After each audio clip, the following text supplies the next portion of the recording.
2024 June 4 ఆ తేదీ మీ అందరికీ గుర్తే ఉంటుంది కదా. సంవత్సరం తర్వాత ఇదే రోజున మళ్ళీ 2025 జూన్ 4వ తేదీకి సంవత్సరం పూర్తి చేసుకుంది కూటమి ప్రభుత్వం ఏర్పడి. అసలు కూటమి ప్రభుత్వం ఇచ్చినటువంటి హామీలు అవ్వనివ్వండి, manifesto, at the same time రాష్ట్ర అభివృద్ధి, వీటన్నిటికీ సంబంధించి ఎంతవరకు వచ్చింది, అసలు ప్రభుత్వం ఏం చేస్తోంది ఈ సంవత్సర పాలనలో అనే అంశం గురించి చర్చించడానికి ప్రముఖ పొలిటికల్ అనలిస్ట్ కేఎస్ ప్రసాద్ గారు ఉన్నారు. ఆయనతో మాట్లాడదాం. సార్ నమస్తే. నమస్తే అండి. అదే సార్, సంవత్సరం అవుతోంది ఎగ్జాక్ట్గా ఈ రోజుకి. ఇప్పటికే ఆల్మోస్ట్ మ్యాజిక్ ఫిగర్ దాటేసిన క్రమం చూసాం మనం. సో ఎప్పుడు చూడనంతవంటి లీస్ట్ నెంబర్ వైసీపీ 11 సీట్స్తో పరిమితమైంది. సో అంటే ఇప్పుడు ఈ సంవత్సర పాలనలో ఎన్డీఏ గవర్నమెంట్ చేసింది ఏంటి, మీరు చూసింది ఏంటి? గణాంకాలు మాట్లాడదాం. బడ్జెట్ అప్పులు గణాంకాల మేరకు ఈ ఏడాది మార్చి వరకు ఉన్నప్పు 81,622 కోట్లు. ఏప్రిల్ 3వ తేదీ చేసినప్పు 5,750 కోట్లు. మే 6న చేసినప్పు 6,822 కోట్లు. జూన్ 3వ తేదీ అప్పు 7,000 కోట్లు. అంటే మొత్తం 101,194 కోట్లు. అలాగే బడ్జెటేతర అప్పులు అంటారు. పౌర సరఫరాల శాఖ నుంచి 2,000 కోట్లు. మార్క్ఫెడ్ నుంచి 6,700 కోట్లు. ఏపీఐసిసి నుంచి 1,000 కోట్లు. అలాగే ఏపీఎండిసి నుంచి 9,000 కోట్లు. ఏపీ పవర్ ఫైనాన్స్ కార్పొరేషన్ నుంచి 710 కోట్లు. ఇది చూస్తే టోటల్ 19,410 కోట్లు. అలాగే రాజధాని అప్పులు ప్రపంచ బ్యాంకు, ఏషియన్ మర్కంటైల్ బ్యాంకు 15,000 కోట్లు ఇస్తానంది. ఓకే, నెక్స్ట్ హడ్కో నుంచి 11,000 కోట్లు. ఇది ఆల్మోస్ట్ వచ్చేసినట్టే. జర్మనీ చెందిన కేఎఫ్డబ్ల్యూ సంస్థ 5,000 కోట్లు. ఇది కూడా వచ్చింది. మొత్తం 31,000 కోట్లు. 1,194 కోట్లు. ఈ 1,194 కోట్లు ప్లస్ 19,410 కోట్లు 31,000 కోట్లు కలిపితే దగ్గర 1,60,000 కోట్లు అప్పు చేశారు. శబాష్. మీరు చెప్తారని ప్రామిస్లు ఏంటి? 6 బుల్లెట్లు ఇచ్చారు మన ఎత్తికి. రైతులకేమో 20,000 ఇస్తున్నారు, అన్నదాత అన్నారు. దానికి నెక్స్ట్ ఆడబిడ్డ నీది అన్నారు, 18,000 ఇస్తాం సంవత్సరంగా అన్నారు. అలాగే తల్లికి 100, 15,000 ఇంటిల్లిపాదికే ఎంతమంది పిల్లలు ఉంటే అంతమందికి ఇస్తున్నారు. యువగలం కింద నిరుద్యోగ భృతి 36, యువగలం నిధేమో 36,000 కోట్లు అన్నారు. ఇది చూసుకుంటే అంటే నిరుద్యోగ భృతులు ఇలాంటివన్నీ దాంట్లోకి వస్తాయి అనుకోండి. టోటల్ చూస్తే 1,22,000 కోట్లు ఖర్చు. అప్పుల దగ్గర 1,60,000 కోట్లు ఇచ్చారు. 1,22,000 కోట్లు దీనికే ఖర్చు అవుతాయి. ఇవి ఏం చేశారంటే ఇది మాత్రం చెప్పట్లే కదా. అందుకే కదా ఇచ్చిన ప్రామిసులు మీరు నిర్వర్తించినందుకే కదా వెన్నుపోటు దినం కింద వైఎస్ఆర్సీపీ వాళ్ళు ఇవాళ సంవత్సరం పాటు ఏడు చేశారని చెప్పి చేస్తున్నారు. మీరు రెండో మాట 20 లక్షల ఉద్యోగాలు కల్పిస్తున్నారు. అగ్రిగేట్న 4 లక్షల ఉద్యోగాలు పర్ ఇయర్ రావాలి. ఈ ఇయర్ ఎన్ని ఉద్యోగాలు వచ్చాయి, ఎన్ని కంపెనీలు వచ్చాయి?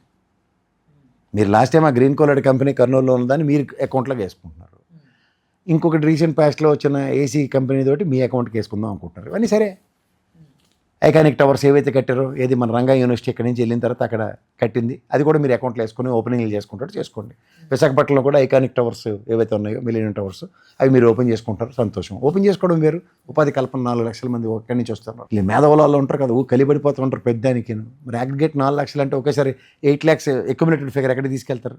కొన్ని దావోస్ నుంచి ఏమైనా రూపాయి పెట్టుబడి తీసుకొచ్చారు, దీన్ని బట్టి ఇది వస్తుందంటే. మాకు తెలంగాణలో పందిరేశారు కదా, మొత్తం వేసి పెట్టారు, బోర్డులు ఫ్లెక్సీలు వేశారు. ఎన్ని లక్షల కోట్లు వచ్చే ఒప్పందాలు, ఎంతమందికి ఉద్యోగం కల్పిస్తున్నాయని. అలా మీరైతే ఎక్కడ ఆంధ్రప్రదేశ్లో వేసిన ఉదంతం లేదు. దావోస్ నుంచి వచ్చిన తర్వాత ఈ రూపాయి తెచ్చే ఉదంతం అంతకన్నా లేదు. సో ఓవరాల్గా మీ దగ్గర ఉపాధి కల్పన విషయంలో లేదు. 14+1 అంటే 15 సంవత్సరాలు ముఖ్యమంత్రిగా కంప్లీట్ చేసిన చంద్రబాబు గారు ఆయన టెన్యూర్లో ఎప్పుడూ కూడా ఒక మెడికల్ కాలేజీ కట్టిన ఉదంతం లేదు. అలాంటిది గత ప్రభుత్వంలో 17 మెడికల్ కాలేజీలు కట్టారు కదా. అందులో 5 గ్రౌండ్ అయ్యి మిగిలినవి మీరు మీ సత్య గారు కలిపి మాకు వద్దు 700 సీట్లు వద్దన్నారు. ఆ మెడికల్ కాలేజీలు ముందుకు కట్టకుండా ప్రైవేటీకరణ చేయడానికి వస్తున్నారు. రెండోది నాడు నేడు స్కూల్ పరివర్తన. ఆనాడు స్కూల్ నుండి ఈనాడు అధోగతి పాలైన స్కూల్ ఏంటో మీరు చెప్పండి ఒకసారి. ఇంకో స్కూల్ని రివ్యాంప్ చేసాం, మిగిలిన స్కూల్ అంతే. నెక్స్ట్ ఇంకో ఆరోగ్యం అంటే ఆరోగ్యశ్రీ బిల్లు ఇప్పటికి ఇవ్వలే కదా. 6,300 కోట్లు ఎంతో పాత బాకీలతో కలిపి ఉన్నాయి. ఈ సర్కమ్స్టాన్సెస్లో ప్రాథమిక కర్తవ్యం ఆఫ్ ద రెస్పెక్టివ్ గవర్నమెంట్ ఏంటంటుంది? విద్య, వైద్య, ఆరోగ్యం. ఈ 3 దగ్గర ఈ సంవత్సరం పాటు ట్రాన్స్పరెన్సీ ఎక్కడుంది మీకు? సో విద్య అన్నది ఈ సంవత్సరం పాటు అమ్మకు వందనం రేపు జూన్ నుంచి ఇస్తామని ఇంకో టాగోనిందం పెట్టారు. మీరు మండలి వేదికగా గౌరవ లోకేష్ గారు విద్యాశాఖ మంత్రిగా చెప్పిన మాట ఏంటి? ఏప్రిల్ మేలో ఇస్తామన్నారు. ఏది ఏప్రిల్ మే అయిపోయింది, జూన్ కూడా వచ్చింది 4వ తారీఖు. సంవత్సరం అయిపోయింది, సంబరాల్లో ఉన్నారు. మీరు పుస్తకం రాసుకుని అందరికీ పంచుకునే కార్యక్రమాలు ఉన్నాయి. అసలు ఆ పుస్తకం కరెక్ట్గా సంవత్సరానికి ఇవ్వడం ఏంటి సార్? అది సంవత్సరానికి దీన్ని మడతెట్టలేం కాబట్టి దాన్ని మడతెట్టి పుస్తకాలు కదా మడతెట్టుకోవచ్చు కాబట్టి అని ఇచ్చారు. మరి పవన్ కళ్యాణ్ గారు ఆయన చదివిన చదువుకి 2 లక్షల 1వ పుస్తకం వచ్చింది ఇవాళ. 2 లక్షల 1వ పుస్తకం. వాడు చదువుంటారు అసలు పవన్ కళ్యాణ్ గారు దీన్ని? ఆయన చదువుంటారు లేదా, ఆయన ఆల్రెడీ 2 లక్షల పుస్తకాలు చదివాను అన్నాడు. 2 లక్షల ఒకటో పుస్తకం వచ్చింది. ఇది ఎప్పుడు చదివేస్తారో చూడండి, పేజ్ అయితే ఎప్పుడైనా పేజ్ తిప్పకుండా ఎన్ని రోజులు చదువుతారో చూద్దాం, అదంతా వేరే సంగతి. కానీ ఓవరాల్గా మీరు ఈ 1 ఇయర్ కాలక్షేపంలో కాందబరనత్వం అని వచ్చింది, విజయవాడ వరదలు వచ్చి, లడ్డూలో కొవ్వు కలిసింది, బీఆర్ నాయుడు ధర్మం అని స్టాంపేడ్ జరిగింది, ప్రాణాలు పోయి, సింహాచలం గోడ కాంట్రాక్టరు వారి గోడ కట్టరా అంటే వద్దంటే కట్టమని లాస్ట్కి అక్కడ 8 మంది 10 మంది అక్కడ చనిపోయారు. ఈ ప్రగతిలో ఎంతమంది దగ్గర 200 పోలీసు అధికారులని డీజీపీ ఆఫీస్కి అటాచ్ చేశారు. నెక్స్ట్ జిఐడికి తీసుకెళ్ళి 800 మందిని పెట్టారు, లెక్క జమ లేదు దానికి. సో ఈ గుడ్ గవర్నెన్స్ అన్న దగ్గర నిన్న ఒక జీవో నెంబర్ 852 ఇచ్చారు, దానికి కూడా గింగరాలు తిరుగుతున్నారు కోర్టు పరంగా. ఇవన్నీ గమనిస్తూ సంవత్సరం కాలక్షేపంగా ధన్యవాదాలు, కృతజ్ఞతలు. లెక్కర్ స్కామ్ అన్నారు, ఏమైందో తెలియదు. రంగులే దోపిడీ అన్నారు, అసెంబ్లీ సాక్షిగాను మండల సాక్షిగా కళ్ళు బయర్లు గమ్మి వాస్తవాలు మీరు తెలుసుకున్నారు. అబద్ధాల పునాదుల మీద ఏర్పడిన ఈ ప్రభుత్వానికి ఇంకో 4 ఏళ్ళు. అంటే మీకు అసలు ఏం నచ్చలేదా సార్? నచ్చకపోవడం కదా, ఏమైనా చేస్తే మాకు ఖచ్చితంగా మాట్లాడతాను నేను. ఇది జరిగింది అని మీరు ఒకటి నాకు చెప్పండి, నేను ఖచ్చితంగా ఇది జరిగిందని చెప్తాం. సంవత్సరం పాటు ఏం జరిగిందో మీరు నాకు ఒకసారి చెప్పండి. నేను చెప్పిన కాదంబరనత్వానికి లడ్డూలు, కొవ్వు, గోవులు మరణాలు, స్టాంపేడ్లో చనిపోవడాలు, ఇవి కాకుండా కొత్తవి ఏమైనా జరిగితే చెప్పండి. నెలకొట్టుకునే కార్యక్రమం తప్ప ఇంకేమైనా కాకుండా ఇంకేమైనా ఉన్నాయా?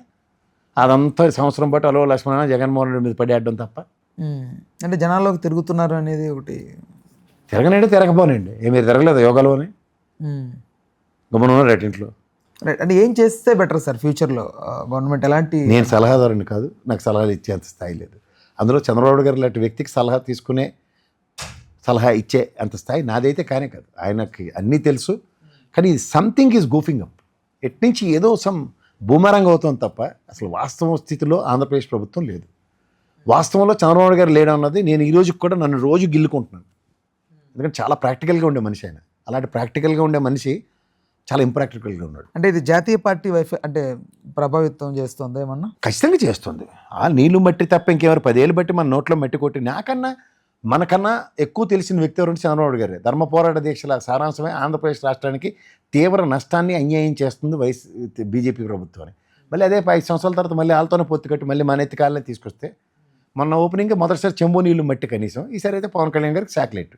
అంతకన్నా ఇంకేముంది? రైట్. ఇంకొక 3 సంవత్సరాల వరకు ఇంక ఇలాగే ఉంటుంది అనుకుంటున్నారు. ఏమన్నా మార్పులు వస్తాయా? వీళ్ళు ఏదైనా కొంచెం అలర్ట్ అవుతారా కూటమి నేతలు? వాళ్ళ చేతిలో లేదండి. They are decided to play puppet show చేస్తున్నారు. పపెట్ షోలో ఈ వేలు కదిపితే పవన్ కళ్యాణ్, ఈ వేలు కదిపితే లోకేష్, ఈ వేలు కదిపితే పురంధేశ్వర్ గారు, ఈ వేలు కదిపితే చంద్రబాబు నాయుడు గారు అన్న పరిస్థితి ఉంది ఇక్కడ ఈ ముగ్గురుతోనూ. సో ఈ దీంట్లో ఇంకా యూ కెనాట్ ఎక్స్పెక్ట్ ఎనీథింగ్.